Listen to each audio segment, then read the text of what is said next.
Siapa sangka seorang tukang bakso keliling yang sederhana bisa mengubah nasibnya dalam semalam. Rahasianya, sebuah janji kepada makhluk gaib yang tinggal di sungai kampung. Halo sobat, selamat datang di cerita penuh keajaiban yang akan menguras emosi dan menginspirasi kita semua. Jangan lupa subscribe channel ini dan aktifkan lonceng notifikasi agar kamu tidak ketinggalan cerita-cerita menarik lainnya. Yuk, langsung saja kita mulai. Di sebuah desa kecil yang terletak di tepi sungai berliku, hiduplah seorang pria sederhana bernama Budi. Desa itu bernama Desa Cempluk, sebuah tempat yang jauh dari hiruk-pikuk kota. Desa ini dikelilingi oleh hamparan sawah yang hijau, jalanan berbatu, dan rumah-rumah kayu yang berbaris rapi. Kehidupan di sana berjalan dengan damai, meskipun tidak banyak kemewahan. Penduduk desa sebagian besar bekerja sebagai petani, nelayan, atau pedagang kecil, dan Budi adalah salah satu dari mereka. Ia bekerja sebagai tukang bakso keliling, sebuah profesi yang ia jalani dengan penuh dedikasi meskipun penghasilannya tak seberapa. Setiap pagi, sebelum matahari sepenuhnya terbit, Budi bangun untuk mempersiapkan dagangannya. Dengan tangan terampil, ia meracik adonan bakso, mencampur daging sapi, tepung, dan bumbu dengan proporsi yang pas.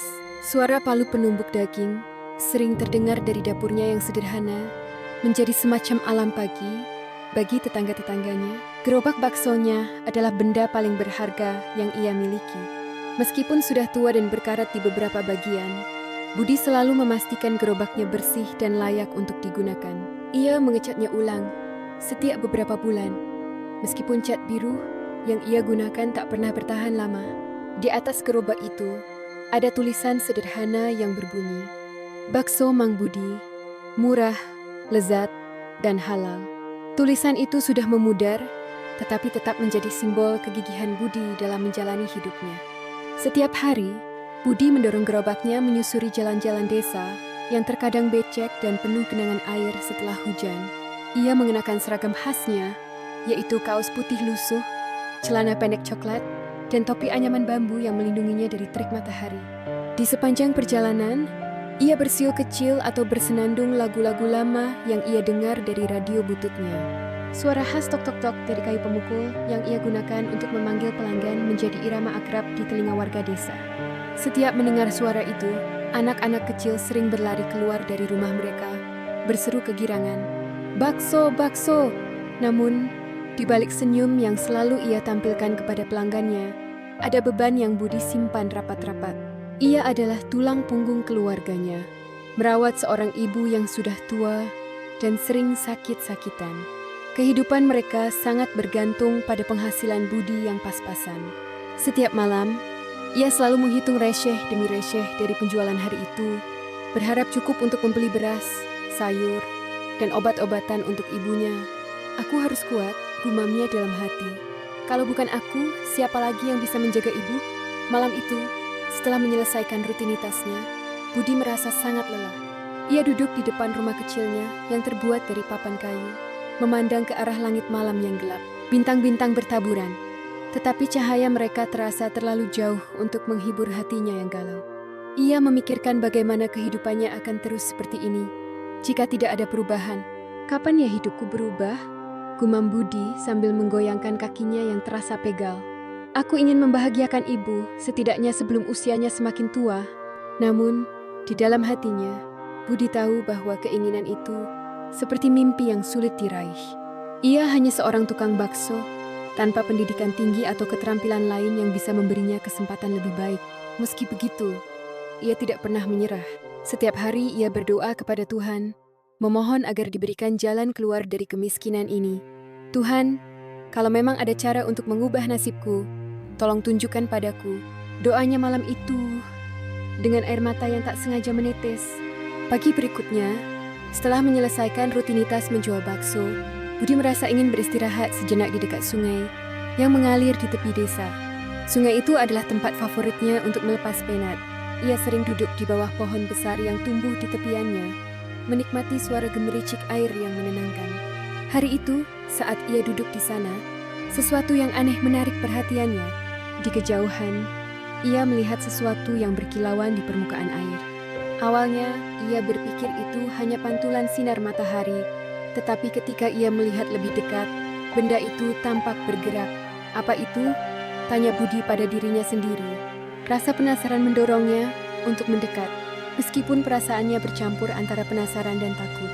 Ketika ia akhirnya sampai di tepi sungai, matanya terbelalak. Ia melihat seekor buaya besar dengan warna putih bersih, seperti mutiara, muncul dari air. Buaya itu berbeda dari buaya lain yang pernah ia lihat. Mata buaya itu berkilau seperti berlian, seolah-olah memiliki jiwa yang dalam dan misterius.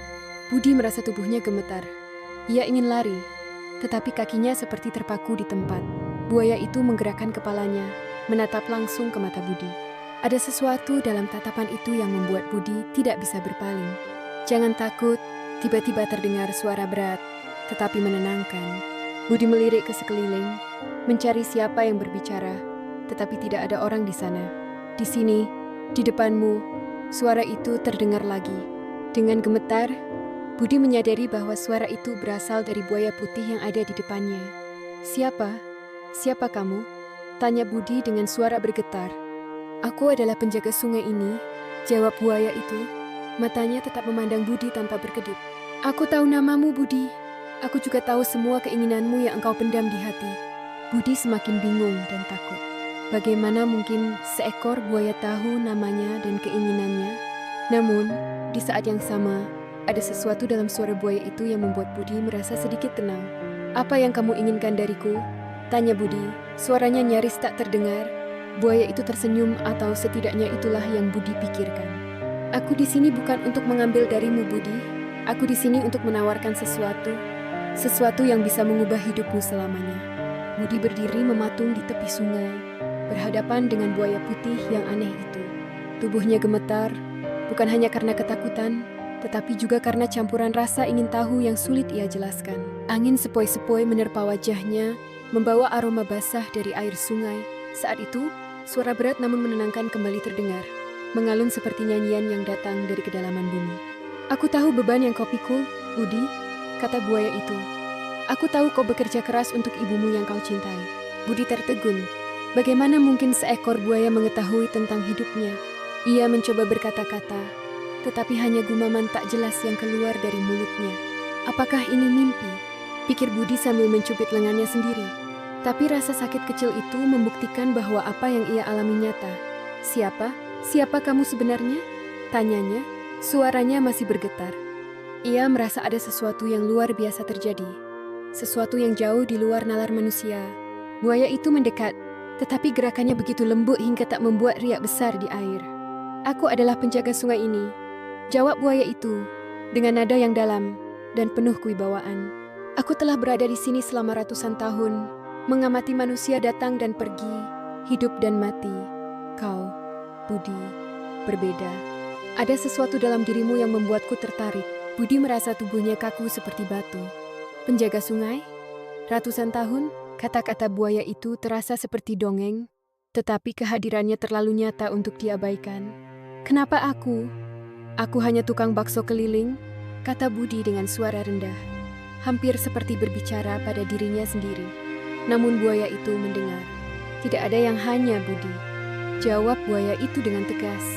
"Kau memiliki hati yang tulus, dan kesetiaanmu pada ibumu adalah sesuatu yang jarang kulihat di antara manusia."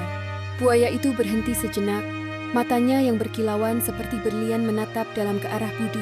"Aku di sini untuk menawarkan jalan keluar dari semua kesulitanmu." Budi terdiam, jantungnya berdebar kencang. Ia merasa seolah-olah waktu berhenti, dan hanya ada ia dan buaya putih itu di dunia ini. "Apa yang kamu maksud dengan jalan keluar?" tanyanya akhirnya. Ada rasa ragu dalam suaranya, tetapi juga harapan yang tak dapat ia sembunyikan. Buaya putih itu bergerak sedikit mendekati tepi sungai. Tubuhnya yang besar hampir sepenuhnya terlihat di atas air. Kilauan sisik putihnya memantulkan sinar matahari pagi, menciptakan pemandangan yang magis. "Aku bisa mengubah hidupmu, Budi," kata buaya itu dengan nada penuh keyakinan. "Aku bisa memberimu kekayaan, kekuasaan, dan semua hal yang kau butuhkan untuk membahagiakan ibumu." Mata Budi melebar mendengar janji itu. Kekayaan, kekuasaan, hidup yang lebih baik. Semua itu adalah hal-hal yang selama ini hanya ia impikan. Tetapi ia tahu, tidak ada sesuatu yang datang tanpa pengorbanan. "Apa yang harus aku lakukan?" Tanyanya, suaranya pelan tetapi tegas. Ia merasa bahwa ini adalah titik di mana hidupnya akan berubah selamanya. Buaya itu tersenyum.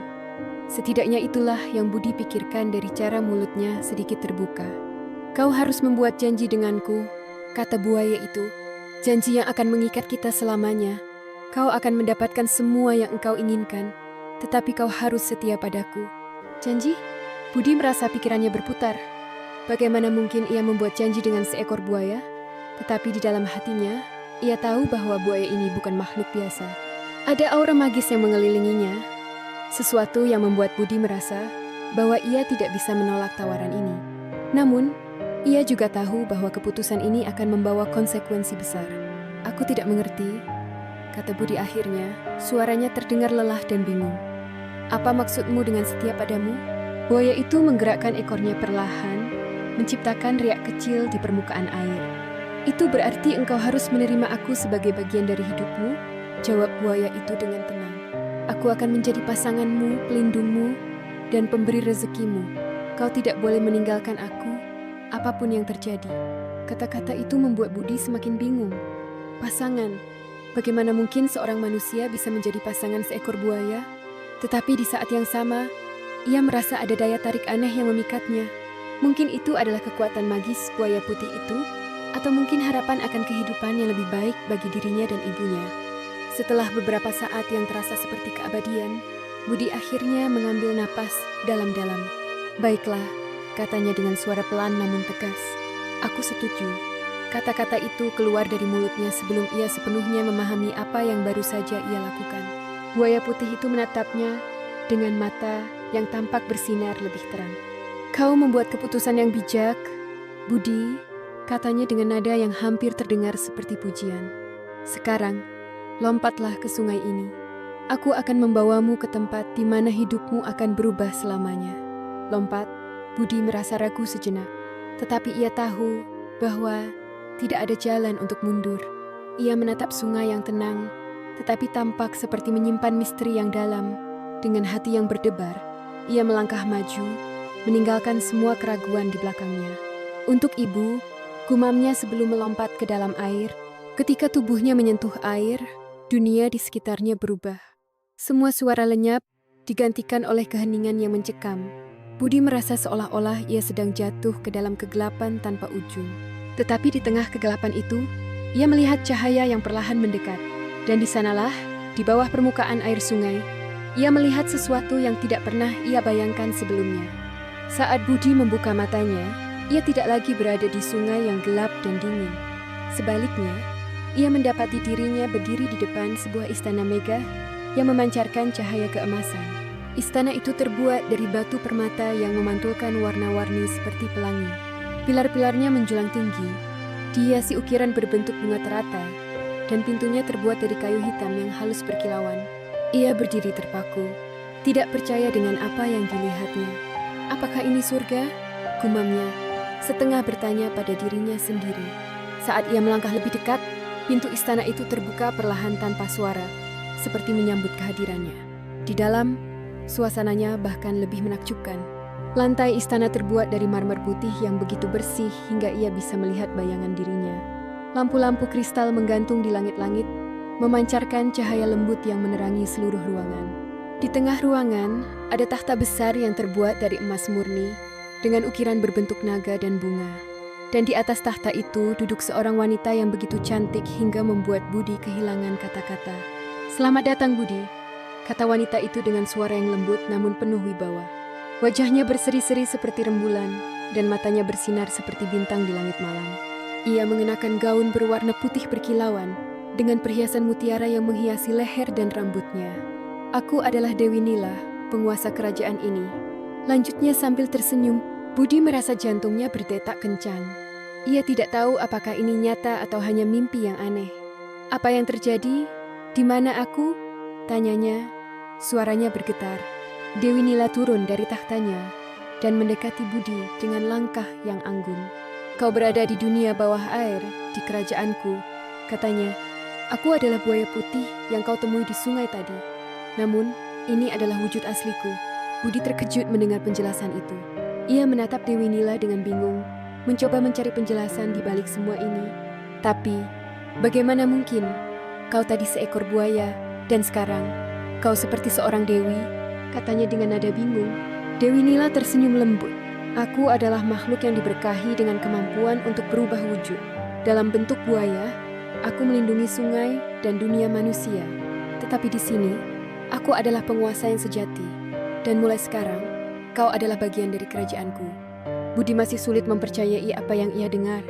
Tetapi ia tidak bisa menyangkal bahwa segala sesuatu yang ia lihat terasa begitu nyata. Aku, bagian dari kerajaan ini? Apa maksudmu? Tanyanya akhirnya. Dewi Nila mengangguk. Kau telah membuat janji denganku, Budi. Kau bersedia menjadi pasanganku.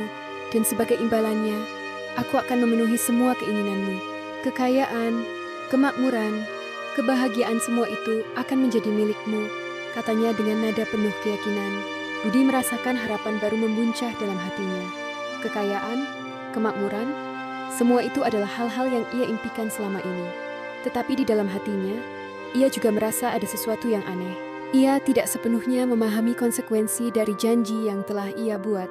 Aku hanya ingin membahagiakan ibuku, katanya pelan, seolah berbicara kepada dirinya sendiri. Aku tahu, Budi, jawab Dewi Nila dengan lembut. Dan aku akan memastikan bahwa ibumu tidak akan pernah hidup dalam kesulitan lagi. Tetapi ingat, kau harus setia padaku. Itulah syaratnya. Setelah malam itu, kehidupan Budi berubah drastis. Ia tidak lagi menjadi tukang bakso keliling yang sederhana. Dewi Nila memenuhi janjinya dengan cara yang tak terbayangkan. Ketika Budi kembali ke desa, ia membawa serta kekayaan yang melimpah. Gerobak baksonya berubah menjadi restoran besar yang megah, berdiri di pusat desa. Restoran itu dihiasi dengan lampu-lampu kristal dan furnitur mahal, membuatnya menjadi tempat yang paling mewah di desa tersebut. Budi juga mulai mengenakan pakaian yang indah dan mahal, jauh berbeda dari kaos lusuh dan topi bambunya dulu. Orang-orang di desa terkejut melihat perubahan drastis itu. Budi, tukang bakso itu, bagaimana dia bisa menjadi sekaya ini? Tanya seorang tetangga dengan nada penuh rasa penasaran. Tetapi Budi hanya tersenyum setiap kali orang bertanya. Ia tidak bisa menceritakan kebenarannya, karena ia tahu bahwa tidak ada yang akan mempercayainya. Namun, meskipun kehidupannya kini dipenuhi kemewahan, Budi merasa ada sesuatu yang hilang. Ia merindukan kehidupan sederhana yang dulu ia jalani, dan ia merasa semakin jauh dari ibunya. Apakah ini benar-benar kebahagiaan yang aku cari? Pikirnya dalam hati. Hari-hari berlalu, dan meskipun ia memiliki segalanya, Budi merasa ada kekosongan dalam hatinya. Ia sering duduk sendirian di restoran mewahnya, memandangi keramaian yang terjadi di sekitarnya. Pelanggan datang dan pergi, tetapi Budi merasa seperti orang asing di tengah-tengah mereka. Apakah aku sudah melupakan siapa diriku yang sebenarnya? Tanyanya pada dirinya sendiri. Dewi Nila, yang selalu memperhatikan Budi dari jauh, akhirnya mendekatinya suatu malam. Budi, katanya dengan lembut, apa yang kau pikirkan? Kau memiliki segalanya sekarang, tetapi aku merasa engkau tidak bahagia. Budi menatap mata Dewi Nila yang penuh kasih. Aku hanya merasa, aku kehilangan sesuatu. Hidupku memang berubah, tetapi aku merasa jauh dari ibuku, jauh dari diriku yang dulu, katanya dengan suara pelan. Dewi Nila mengangguk pelan. Aku mengerti, Budi, tetapi ingat, semua ini adalah pilihan yang kau buat. Jika engkau ingin kembali ke kehidupan yang sederhana, aku tidak akan menghalangimu. Namun, jika engkau melanggar janji kita, ada harga yang harus kau bayar. Hari-hari berlalu, dan Budi semakin merasakan kerinduan yang mendalam terhadap kehidupan lamanya. Kekayaan yang ia dapatkan dari perjanjiannya dengan Dewi Nila memang memberikan kemewahan, tetapi ia merasa terputus dari akar dirinya. Suatu sore, setelah restoran tutup dan pengunjung terakhir meninggalkan tempat itu, Budi memutuskan untuk pulang ke rumah ibunya di desa. Ia merindukan senyum hangat ibunya dan ingin memastikan bahwa wanita tua itu masih baik-baik saja. Saat tiba di rumah, ia menemukan ibunya duduk di depan rumah dengan pandangan kosong. Wajah wanita tua itu tampak lebih lelah dari terakhir kali Budi melihatnya. Bu, panggilnya pelan sambil berjalan mendekat. Sang ibu menoleh perlahan, dan matanya langsung berkaca-kaca saat melihat anaknya. Budi, nak, akhirnya engkau pulang, kata ibunya dengan suara yang penuh haru. Ia berdiri dengan susah payah dan memeluk Budi erat-erat. Budi merasakan hangatnya pelukan itu, tetapi juga merasakan betapa rapuh tubuh ibunya sekarang. Bu, maafkan aku. Aku terlalu sibuk dengan semua ini, kata Budi dengan nada bersalah. Namun, sang ibu hanya tersenyum lembut. Kau bekerja keras untukku, Budi. Aku tahu itu. Tapi yang aku butuhkan hanyalah kehadiranmu. Kau adalah kebahagiaan terbesar dalam hidupku. Kata-kata itu membuat hati Budi mencelos. Ia menyadari bahwa semua kemewahan yang ia kejar tidak akan pernah bisa menggantikan hubungan yang ia miliki dengan ibunya. Setelah percakapan itu, Budi memutuskan untuk sering pulang ke rumah ibunya. Ia mulai mengatur waktunya di restoran sehingga ia bisa menghabiskan lebih banyak waktu bersama wanita yang telah membesarkannya. Namun, hal itu tidak luput dari perhatian Dewi Nila. Suatu malam, saat Budi kembali ke istana bawah air, Dewi Nila menyambutnya dengan wajah yang berbeda. Kali ini, senyumnya tidak lagi hangat, tetapi penuh dengan keprihatinan. Budi, katanya dengan suara lembut namun tegas, aku melihat apa yang kau lakukan. Kau sering meninggalkan istana ini tanpa memberitahuku. Kau tahu bahwa kita memiliki janji, dan aku berharap kau tidak melupakan itu. Budi mencoba menjelaskan, aku hanya ingin melihat ibuku Dewi. Dia adalah satu-satunya keluarga yang aku miliki, dan aku merasa bersalah karena tidak bisa selalu ada untuknya. Dewi Nila mengangguk pelan, tetapi tatapannya tetap tajam. Aku mengerti rasa cintamu pada ibumu, Budi. Tetapi ingat, kekayaan dan kemakmuran yang kau nikmati sekarang datang dengan harga. Jika kau terus melupakan janji kita, semuanya bisa hilang dalam sekejap.